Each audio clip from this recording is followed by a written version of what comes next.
vamos dar início à primeira palestra que serei eu mesmo a fazer, que está inclusive dentro desse escopo que nós preliminarmente estabelecemos, acerca do desafio cristão nas universidades.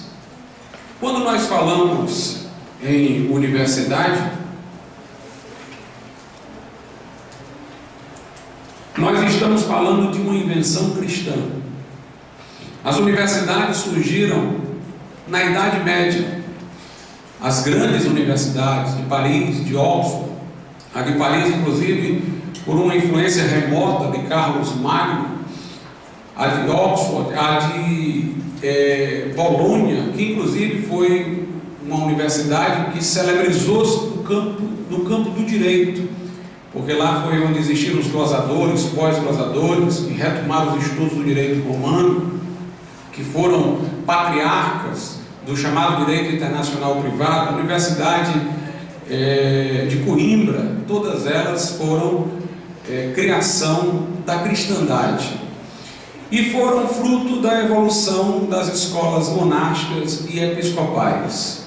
Quando o Império Romano sucumbiu diante dos bárbaros, o seu grande legado, os conhecimentos que estavam nos livros, nos documentos, foram preservados dentro dos monastérios. Os monges tiveram esse grande cuidado de fazerem cópias, não somente da Bíblia, mas também cópias de inúmeros documentos que hoje são relevantes para a formação humanística. Eles assim o fizeram para guardar aquilo que de melhor a civilização tinha construído. E o movimento monástico, embora depois de um certo tempo na Idade Média novamente esteve sobre a domesticação da hierarquia católica, ele manteve-se muito tempo longe do olhar dominador da hierarquia romana, católico-romana. Para quem não sabe, os pais do deserto, originadores do movimento monástico, eles se lamentavam da secularização da igreja quando se unira ao Império Romano e fugiam para o deserto para cultivar a piedade que eles consideravam mais apostólica. Inicialmente o faziam solitariamente, depois começaram a formar comunidades, e dentro do monastério a igreja não tinha tanta jurisdição com respeito à sua hierarquia. Quando o Império Romano cai, então dentro dos monastérios muito da verdade cristã tinha sido preservada. Havia fé evangélica em muitos monastérios. Alguém diz: professor, durante esse período, antes da Reforma Protestante, havia cristãos que criam como nós. Existiam tanto dos chamados movimentos sectários, como os valdenses, os albigenses, mais para trás os paulicianos, os paterinos, aqueles que rompiam com a hierarquia romana, mas se mantinham dentro da vida citadina, da vida urbana, e eram muitas vezes perseguidos, como os monastérios recuados, que às vezes estavam bem aquém daquele que ensinava a hierarquia romana e tinham o seu pensamento próprio pela leitura da Bíblia e mantinham-se fiéis aos parâmetros apostólicos. Então muitos desses monastérios não apenas fizeram essas cópias, não apenas fizeram traduções, preservação de muitos escritos importantes, mas também criaram escolas. Depois vieram as escolas episcopais, essas sim mais dominadas pela estrutura da igreja, e dessas escolas monásticas e episcopais, por uma longa evolução histórica, surgiram as universidades, como nós conhecemos hoje. Portanto, quando vemos hoje a universidade colocar-se contra o cristianismo, a cosmovisão cristã, é como se fosse uma filha rebelando-se contra o pai. É como se fosse um patricídio, um matricídio, porque não haveria universidade sem essa grande presença do cristianismo. Para aqueles que veem a Era das Trevas, como chamam, o período medieval, como um período apenas em que havia ignorância e não conhecimento, nós lembramos disso, que foi nesse período que as universidades surgiram. O paradigma das universidades era Atenas, não com respeito necessariamente ao pensamento, que as universidades tinham um pensamento cristão, mas em matéria de forma de organização, de modelo, eles tomavam Atenas como referência. Para quem não sabe, foi lá em Atenas, na Grécia, antes de Cristo, onde surgiram os grandes filósofos, as grandes escolas, pessoas de várias partes, inclusive do mundo, confluíam para Atenas. Cícero, o grande orador romano, estudou em Atenas. Gregório, o pai Capadócio, um dos pais da igreja, estudou em Atenas. Basílio também estudou em Atenas. Marco Aurélio, imperador filósofo de Roma, trazia professores de Atenas para que o ensinasse. E em Atenas nós tivemos lá Aristóteles, que não era ateniense, mas foi um grande filósofo que atuou em Atenas. Platão, a academia, o Liceu. E Atenas era uma cidade que permitia tudo isso, porque ela estava numa região geográfica facilitadora da convergência de pessoas de vários lugares. Ela tinha uma beleza natural, e isso os medievais levaram em conta. As chamadas cidades universitárias, Oxford, Cambridge, são cidades caracterizadas exatamente por um grande paisagismo. A Unifor, por exemplo, aqui em Fortaleza, procura dar toda aquela aparência paisagística por uma tentativa de recordação desse modelo, né? Então, eles tinham uma grande aparência paisagística, tinham muitas alamedas, muitas ruas, para que os alunos andassem, conversassem, trocassem ideias. A própria escola peripatética de Aristóteles era a filosofia andando, caminhando, né? Então, ali surgiram várias escolas que influenciaram o mundo por muito tempo, porque depois do platonismo veio o neoplatonismo, depois do período que as grandes escolas caíram no declínio, surgiram outras como o epicurismo, como o estoicismo, o ecletismo, e Atenas foi, portanto, uma grande mentora intelectual, mesmo durante o período do Império Romano. Muita gente ia para lá para aprender. Então Atenas se tornou este modelo. As universidades medievais procuravam se localizar, ou se procurava localizar as universidades em regiões geográficas favoráveis para a convergência, para o paisagismo, para essa facilidade de um transeunte ficar se locomovendo, andando e trocando ideias. E aí surgiram inclusive as cidades universitárias. Havia um grande cosmopolitismo, pessoas de várias regiões iam. Dentro de certas universidades eles formavam, era uma divisão por nações. Esses aqui são dessa nacionalidade, daquela nacionalidade. Portanto, havia todo um investimento para ir a um local onde a pessoa tivesse ampla aprendizagem. Aquele período era o período em que se entendia que a universidade estava ligada ao estudo generale, ou seja, aos estudos gerais.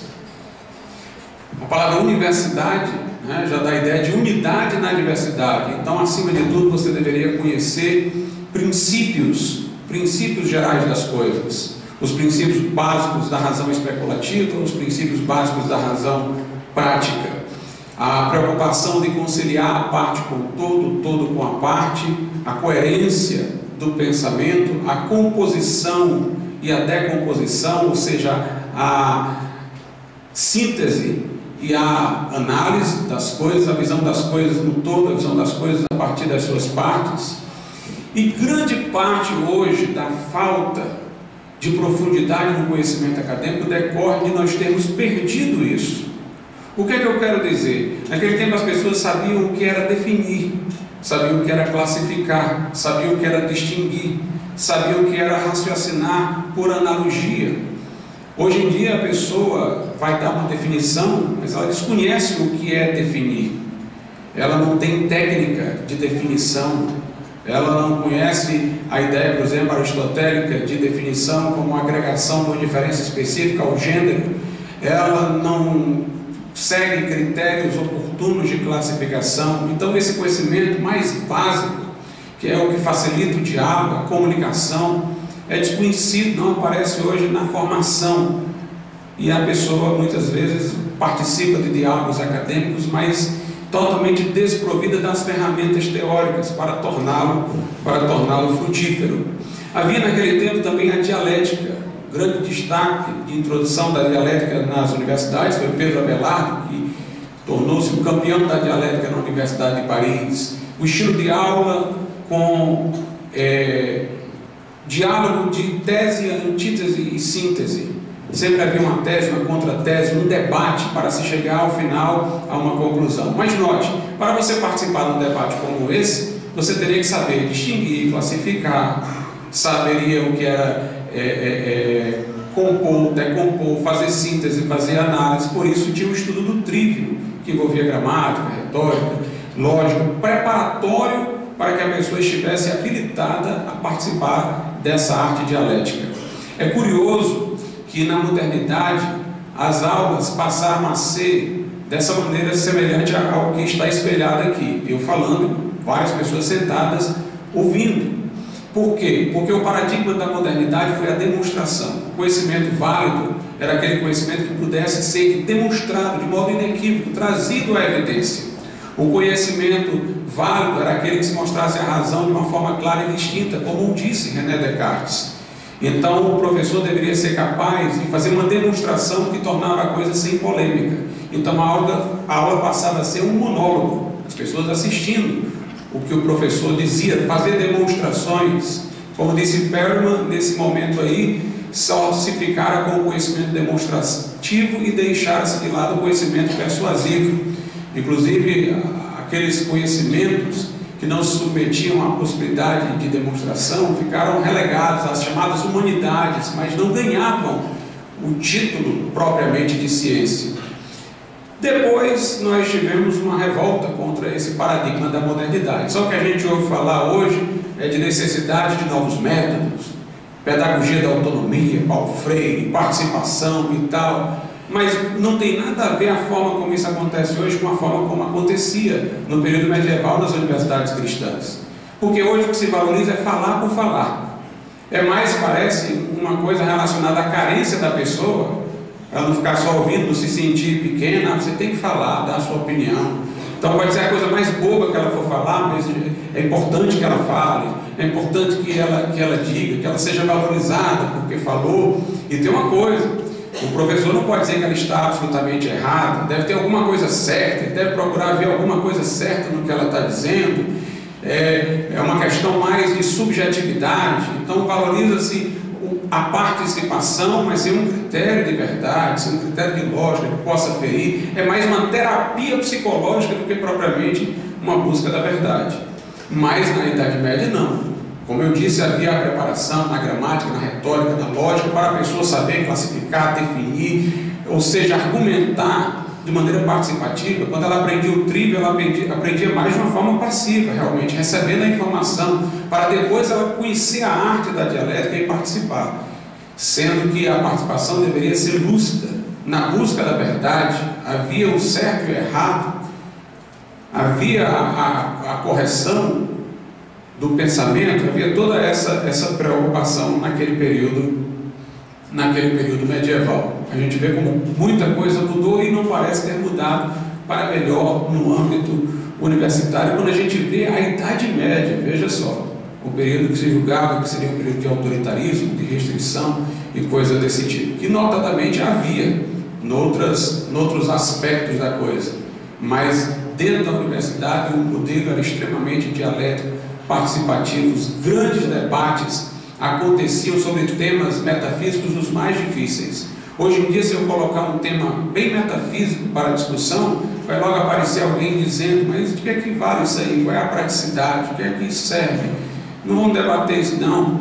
E muitos desses temas representam as questões mais importantes para a nossa vida: de onde eu venho, para onde eu vou, existe certo e errado, existe verdade, e as pessoas deixam tudo isso de lado.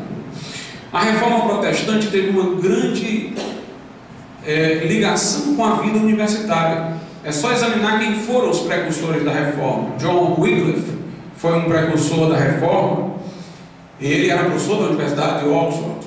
John Hus foi precursor da Reforma, era professor da Universidade de Praga. A questão do Wycliffe começou com seus alunos, entre eles seus alunos, depois se estendeu para o povo comum, quando ele fez uma tradução da Bíblia do latim para o inglês. Aí apareceram os lollardos, que eram os pregadores itinerantes. John Hus também, inicialmente, o seu movimento era dentro da academia, e finalmente chegou ao povo comum, e surgiram os citas. E a coisa foi semelhante também com Lutero. Lutero tornou-se monge agostiniano e Lutero queria ficar dentro do mosteiro e descobrir o caminho da salvação. A pergunta que o inquietava era esta: como eu, pecador, posso ser justo diante de um Deus absolutamente santo? Como é que eu posso ser aceito diante de um Deus justo? Isso o inquietava, buscou ele salvação pelas obras, pelas penitências, pelas peregrinações, mas nada disso o satisfazia. Um de seus mentores, Staupitz, que era o seu confessor superior no monastério, o recomendou para fazer doutorado. Ele não queria fazer doutorado. Ele dizia: para que eu vou fazer doutorado? Isso não me interessa não. Aí Staupitz disse: olha, e Lutero dizia: eu acho que eu vou morrer logo. E Staupitz dizia: então se você morrer, Deus está precisando de doutores lá no céu também. E aí o incentivou, o empurrou para a vida universitária. O raciocínio de Staupitz era o seguinte: Jerônimo havia passado, Jerônimo no século IV, chamado São Jerônimo, tradutor da versão Vulgata da Bíblia, ele havia passado por grandes angústias também na sua vida espiritual. E quando ele resolveu estudar línguas, traduzir a Bíblia e tal, ele encontrou mais tranquilidade. Então Staupitz pensava isso: vamos colocar Lutero para estudar, para dizer que ele saia dessa angústia dele aí que nunca termina. E ele então fez doutorado, se tornou professor da Universidade de Wittenberg. E lá na Universidade de Wittenberg, enquanto professor, palestrando sobre Salmos e Romanos, os livros que ele mais gostava, um no Velho e outro no Novo Testamento, ele teve uma experiência salvadora, a chamada experiência da torre. Lá no seu monastério havia uma torre e lá havia um quarto reservado para os seus estudos, como professor. E dentro daquele quarto, preparando aula, lendo sobre a carta aos Romanos, ele encontrou a mensagem da justificação pela fé e foi salvo. E Lutero começou a transmitir suas convicções aos demais professores e aos alunos. A reforma protestante luterana foi uma reforma universitária. Nem a calvinista foi tão universitária quanto a luterana, porque inclusive Calvino se converteu até antes de concluir os seus estudos. Ele foi perseguido, muito depois foi que ele fundou a Academia de Genebra, quando já estava fazendo a reforma em Genebra. Mas a reforma luterana, ela nasceu dentro de um contexto universitário. Alguns autores chegam até a asseverar isso, que a grande característica é que foi uma reforma magisterial, uma reforma no campo do ensino. E Lutero, ele, como eu disse, começou a transmitir os seus conhecimentos e começou a valorizar o estudo direto da Bíblia. Naquela época não se gostava de estudar a Bíblia diretamente. Os teólogos, eles faziam comentários a sentenças de outros teólogos. E Lutero chamou todos a ir diretamente à Bíblia. Ele valorizou o estudo do hebraico naquela época. Inclusive foi objeto da Universidade de Wittenberg de muitas críticas, porque introduziu o estudo do hebraico. Lutero procurou pessoas que conheciam o hebraico. Melanchthon tinha esse conhecimento para que pudesse enriquecer com o estudo das línguas originais. E muitos o criticavam porque havia um grande antissemitismo e achavam que ele trazer o estudo do hebraico era fazer uma concessão aos judeus. Na verdade, os católicos de então só aceitavam a leitura da Bíblia na tradução Vulgata de Jerônimo, em latim. Mas Lutero foi ao texto original. O humanismo, o movimento que antecedeu a reforma renascentista, valorizava a volta às fontes, o estudo aos manuscritos originais. Assim, eles retomaram muito do pensamento platônico que na época havia sido negligenciado, e entre eles havia Lourenço Bala, que fez uma análise da tradução de Jerônimo e constatou muitos equívocos que levavam a algumas doutrinas equivocadas. Por exemplo, Lourenço de Bala fez uma análise do original grego do Novo Testamento e viu que quando o anjo saúda Maria, ele diz: salve Maria agraciada. Na tradução lá de Jerônimo dizia Maria cheia de graça. Cheia de graça pode ter vários sentidos, e o sentido que a Igreja Católica dava era de que Maria era portadora de graça para distribuir.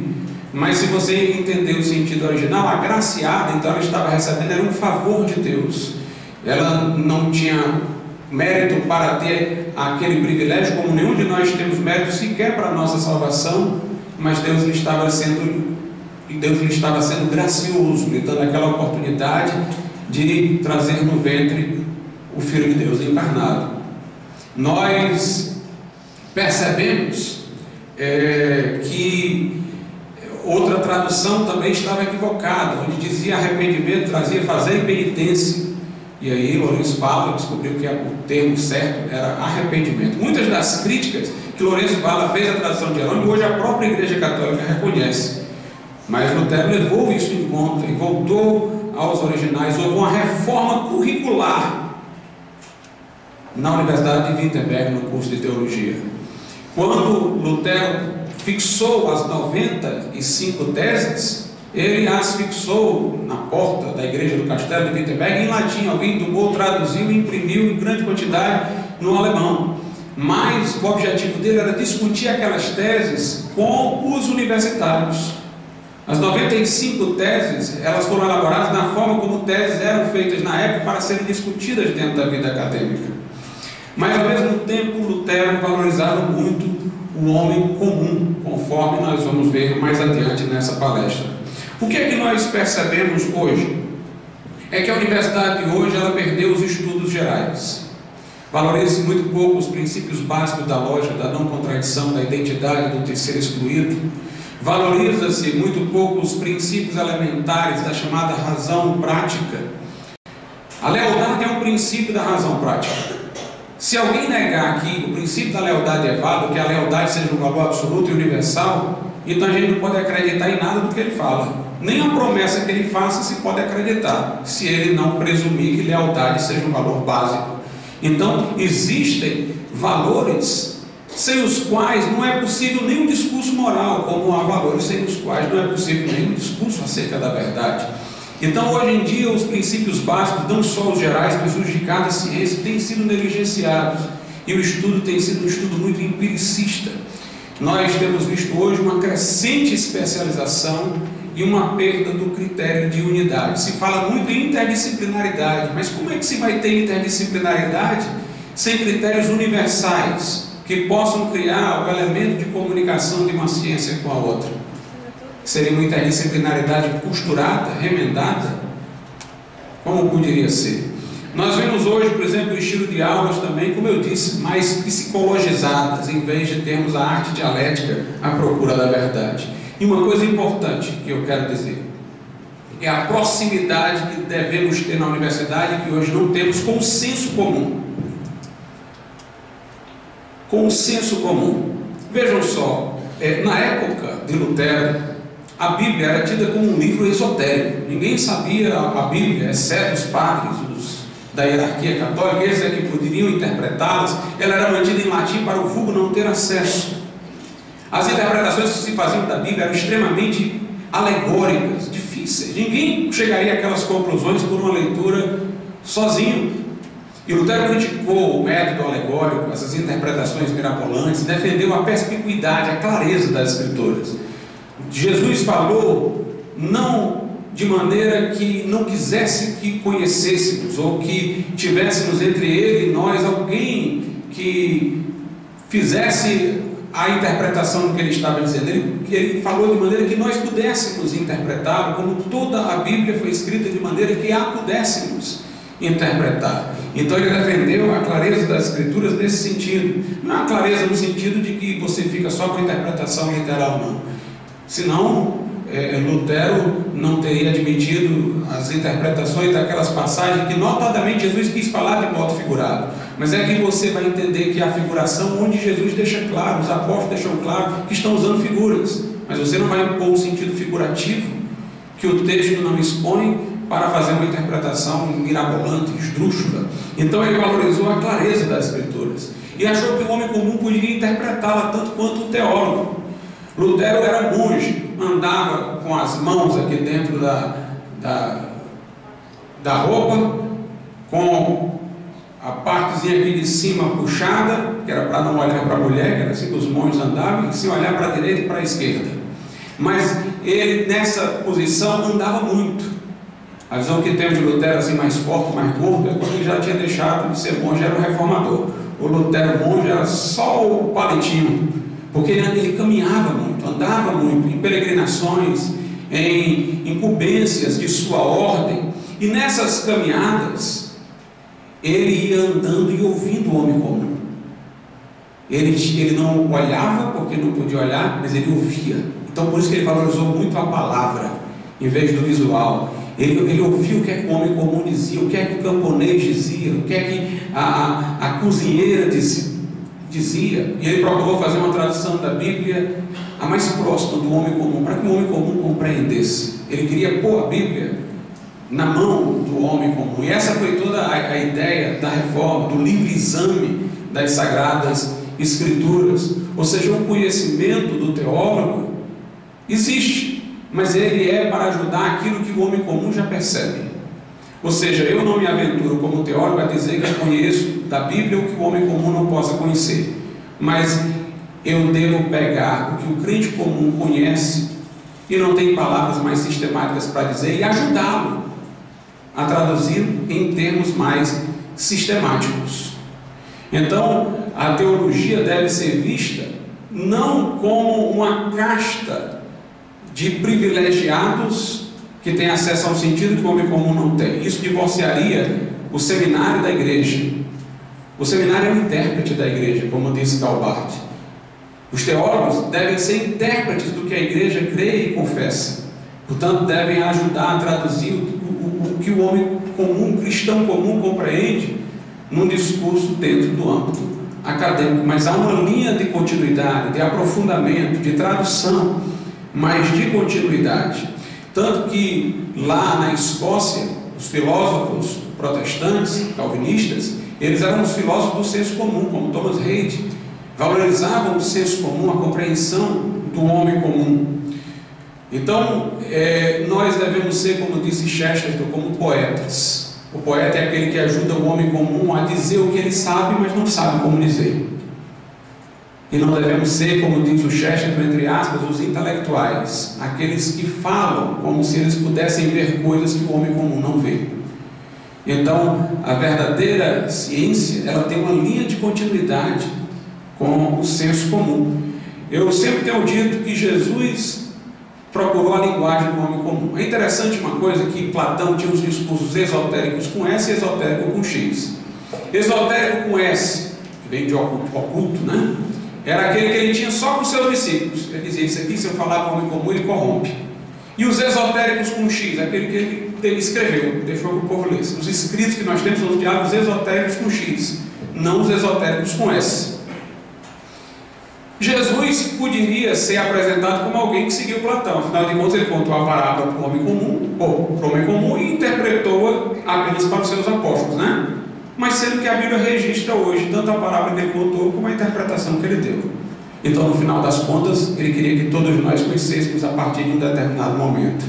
Ele não deixou diálogos esotéricos com X e com S. Estão os dois lá na Bíblia.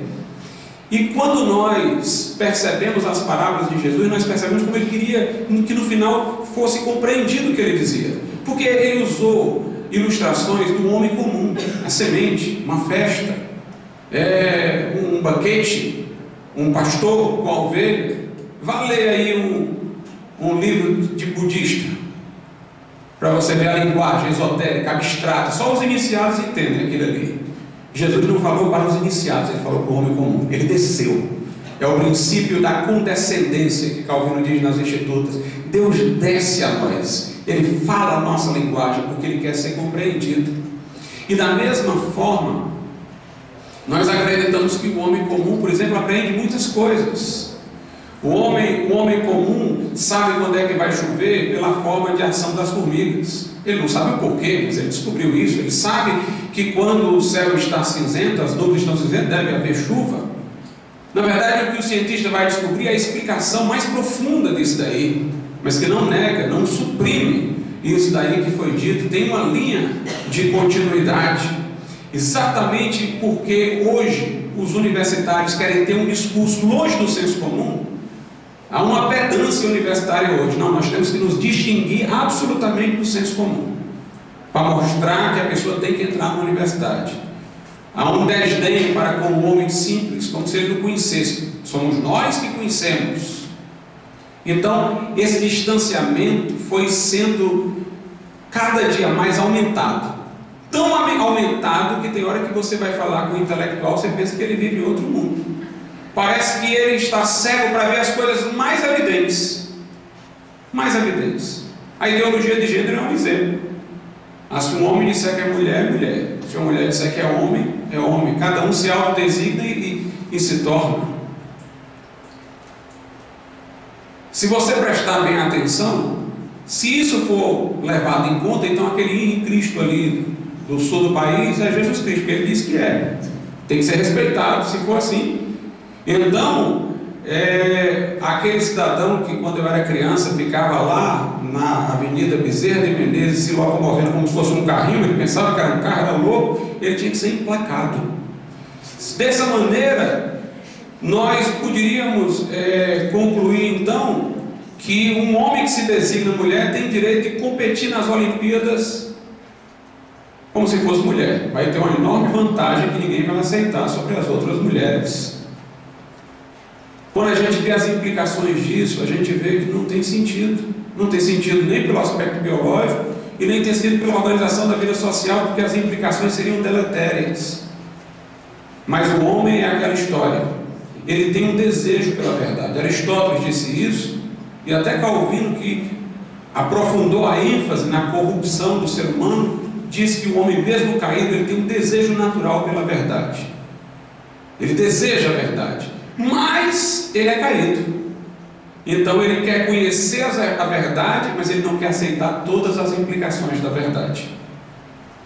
Ele aceita as implicações da verdade onde o interesse dele corrobora, mas em outras áreas não. Aí ele se torna contraditório, parcial e cria essas teorias mirabolantes. O aborto é um exemplo. Nós percebemos um descompasso que lembra Romanos 1, dizendo: sábios tornaram-se loucos. Uma pessoa aborta a criança no seu ventre, mas se porventura o filho tivesse nascido, recém-nascido, e tivesse com qualquer problema de saúde, ela estava desesperada atrás de todos os médicos. Não é a mesma criança? O que é que mudou quando ela passou do ventre para fora? Mas é um descompasso, é uma incongruência. Enquanto está na barriga, entra aquele ditado, né? Que os olhos não veem, o coração não sente, mas na hora que vê, aí já trata como alguém real. Parece que os nossos olhos é que criam uma realidade, e ela não existe de maneira nenhuma fora daquilo que a gente vê.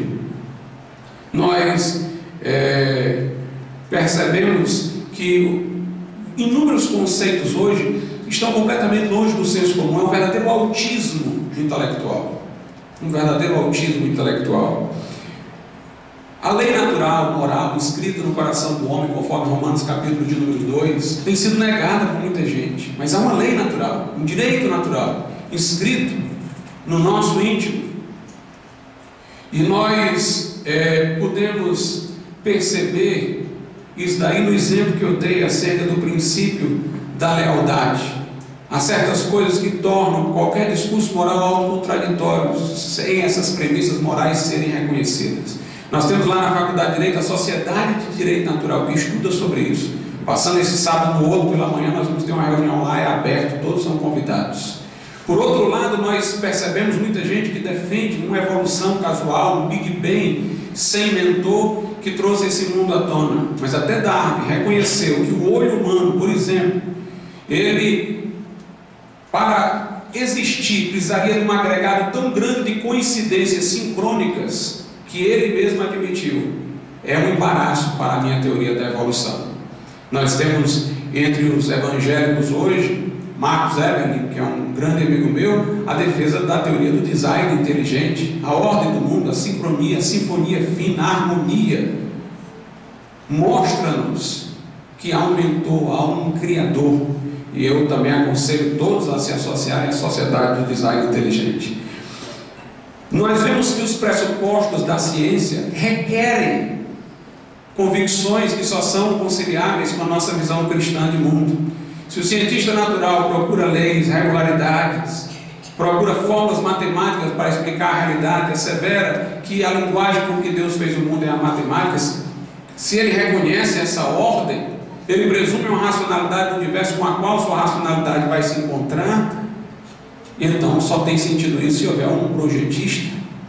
Por outro lado, no campo do direito, só tem sentido no direito, tudo que no direito se fala, se o homem for livre, porque senão todas as punições seriam injustas. Tanto que os loucos são inimputáveis. A gente manda o louco para um local de tratamento, mas a gente não vai punir o louco, a gente presume que ele não está no uso apropriado de suas liberdades. Mas o homem que não está sob essa deficiência na mente, ele age e nós entendemos que ele deve responder pelos seus atos, nós nos indignamos com a impunidade, e isso não seria verdadeiro se não houvesse liberdade. Liberdade não se explica só de modo materialista. Se fôssemos apenas um amontoado de peças, se os nossos pensamentos na mente fossem apenas reações físico-químicas, não haveria como falar em liberdade. Liberdade requer uma transcendência da corporeidade, a existência de uma alma em nós. A ideia de verdade também. A ideia de verdade não teria sentido se nós fôssemos apenas um macaco evoluído. Se tudo que nós afirmássemos em matéria de pensamento fosse apenas alguma coisa que está acontecendo em nosso cérebro, e sobre aquelas condições não poderia acontecer de outra forma, como nós poderíamos falar em verdade? A verdade requer que nós não sejamos apenas animais mais complexos.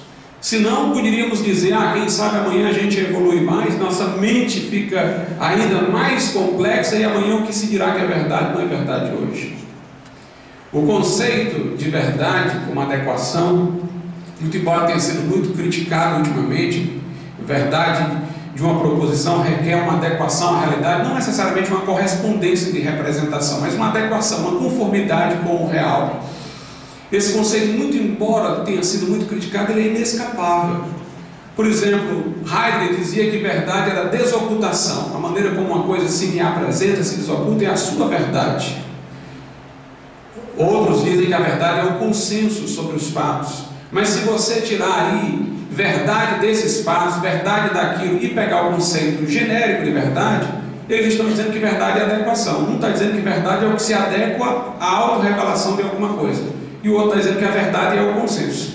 Quando ele diz a verdade disso aqui é o consenso que temos em torno disso, parece que ele está negando verdade como correspondência. Mas se eu não perguntar a ele pela verdade disso aqui, sim, pela verdade em si, o que é verdade? É o que corresponde ao consenso. Então já tem uma adequação. Verdade é o que se adequa ao consenso. Se eu disser para ele, qual é a verdade disso aqui? A maneira como isso aqui se me apresenta. Ele é relativista, se apresenta um de um jeito, se apresenta outro do outro. Mas se eu perguntar a ele não o que é a verdade disso aqui, mas o que é a verdade em si, de verdade é o que corresponde à maneira como isso aqui se manifestou a mim. Então entra a verdade como adequação.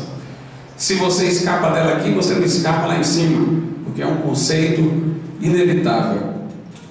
Por fim, eu gostaria de falar sobre um tema, e aqui eu vou procurar ser breve, tem tanta coisa para falar aqui que eu estou correndo para dar tempo, né? Acerca da Trindade. Alguns dizem assim, professor, mas a Trindade, essa é a grande coisa difícil para nós cristãos.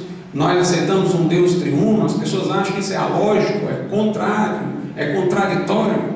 Veja bem, quando nós dizemos que a realidade substancial é amor, Deus é amor, nós temos que admitir a triunidade de Deus, porque para haver amor tem que haver amante e amado, e dentro da divindade nós temos as pessoas para se amarem mutuamente. Se Deus é pessoal, tem que ser triuno. Por quê? Porque ser pessoa é ser relacional. O que é que a gente diz quando vai falar que o Espírito Santo é pessoal? Que ele convence, que ele fala. Ora, se houve um momento que Deus era só uma pessoa e não tinha ninguém com quem ele falasse, expressar, então ele não era pessoa. Porque ser pessoa é ser um ser relacional. Mas Deus se relaciona dentro de si mesmo. Pai, Filho e Espírito Santo. Isso não fere o princípio da não contradição, não, professor? Fere não. Porque o princípio da não contradição diz que uma coisa não pode ser ela e o que nega ela, ao mesmo tempo, sob o mesmo aspecto. Deus não é um em três sob o mesmo aspecto. Ele é um em substância e três em pessoas. Agora, realmente, nós nunca vimos isso. Todo ser que conhecemos faz coincidir substância e pessoa. Nós não conhecemos um ser de uma substancialidade e três pessoas, mas era isso que nós devemos esperar. se Deus é Deus, aquele que fala pela boca dos profetas, a quem vocês me compararão? Ele tinha que ser além de tudo isso. Ele habita em luz inacessível, ao qual nenhum homem viu e nem pode ver. Portanto, ele é realmente transcendente. Interessante que C.S. Lewis disse: imagine que nós fôssemos um desenho no papel, seres bidimensionais. Se alguém nos falasse de um sólido, uma coisa tridimensional, nós não entenderíamos nada, porque nós éramos apenas uma figura do papel desenhada. Aí ele diz: se alguém pretendesse nos mostrar que era sólido e escrevesse aquele desenhozinho, um quadradinho aqui, um quadradinho embaixo, aquele tracinho para fazer um cubo, né? Aí, se ele nunca tivesse visto um cubo, ele ia ver o desenho e são 2 quadrados e algumas linhas. Ele só poderia realmente saber o que era um cubo se ele visse o cubo. Aí ele entenderia o desenho. Pois é como se nós estivéssemos num mundo de uma dimensão, mas Deus está no mundo de outra. Por isso que Ele é Deus. Por isso que Ele é Deus. É interessante que para conseguir o conteúdo cúbico ou o volume de qualquer espaço confinado, você tem que multiplicar as 3 dimensões. Aí dá 1 vezes 1 vezes 1. Se é relação, então o primeiro 1 é o segundo 1. Porque se é multiplicação é relação, então 1 está relacionado a 1 em multiplicação. 1 vezes 1 vezes 1 e continua dando 1. Se a Bíblia é verdadeira, e nós acreditamos nisso, Romanos 1:20 diz que Deus revelou seus atributos, sua natureza nas coisas criadas. Nós deveríamos esperar encontrar sintomas da triunidade de Deus na natureza, evidências, reflexos. Eu tinha vários aqui para falar, mas vou falar só apenas de alguns. O mundo se compõe basicamente de espaço, tempo e matéria. Gênesis 1:1, no princípio, tempo. Deus criou os céus, espaço, e a terra, matéria. Mas agora vamos prestar bem atenção. O tempo tem 3 partes: é o passado, presente e futuro. O espaço é a altura, largura e comprimento. E a matéria tem três fases. A matéria: energia, movimento e fenômeno. O que é que eu quero lhe aconselhar hoje, cristão? Primeiro, creia na cosmovisão cristã. Ainda que você não saiba ainda qual resposta dar para alguma coisa, creia que a resposta há, porque Deus é verdadeiro, e seja Deus verdadeiro e todo homem mentiroso. Quando eu vou para um debate, eu nem me preparo. Eu vou para um debate apenas com aquela minha fé. Se Deus fez o mundo, se Deus fez o ser humano, se Deus criou a lógica, se Deus criou todas as coisas, então eu vou ter um argumento certo. A minha fé ilumina a minha mente, me ajuda a despertar-me para as ideias. Eu creio que tem a resposta antes que ela apareça. Segundo, peça a Deus sabedoria, como fez Salomão. Salomão pediu sabedoria para distinguir o certo e o errado e julgar bem os filhos de Israel. Sua preocupação era glorificar Deus. Não peça sabedoria para você ganhar muito na profissão, não, que Deus não vai dar, não. Peça sabedoria para você servir a Deus, para você glorificar a Deus. Deus deu até a Salomão muito mais do que ele pediu. Deu bens materiais. A Bíblia diz, eu não tenho tempo aqui para olhar, mas diz lá em Reis, que Salomão fez classificação inclusive das aves, dos peixes. Ele conheceu até sobre o mundo animal. Escreveu não sei quantos provérbios e cânticos, era poeta e era sábio. Os provérbios que Salomão escreveu no estilo egípcio, por isso que a Bíblia diz que ele era mais sábio que os egípcios. Ele era casado com a filha de Faraó. A prática dos provérbios era egípcia, mas Salomão aprendeu essa prática e traduziu no vocabulário devido, porque os provérbios egípcios não falavam em Deus, mas ele colocou os seus provérbios e disse: o temor do Senhor é o princípio da sabedoria. Então Salomão estudou os animais, estudou os provérbios. E você tem que estudar também. Peça sabedoria, mas isso não vai lhe dispensar de estudar, não. Estude para valer. Como cristão, você tem a obrigação de ser melhor. E por último, procure outros cristãos. Procure os grupos de evangelização, GAP, Vidas para Cristo, Alfa e Ômega, ABU e tantos outros que aí estão. Mas procure também grupos que pensam intelectualmente o cristianismo, como a nossa Sociedade de Direito Natural, como a Sociedade do Design Inteligente, e vamos nos encontrar e reforçar nossas convicções e mostrar que o Deus em quem nós cremos é um Deus verdadeiro, Senhor dos céus e da terra, dono do conhecimento, e nós devemos nos alegrar dele e amá-lo de todo o coração, alma, força e entendimento. Amém. Deus abençoe.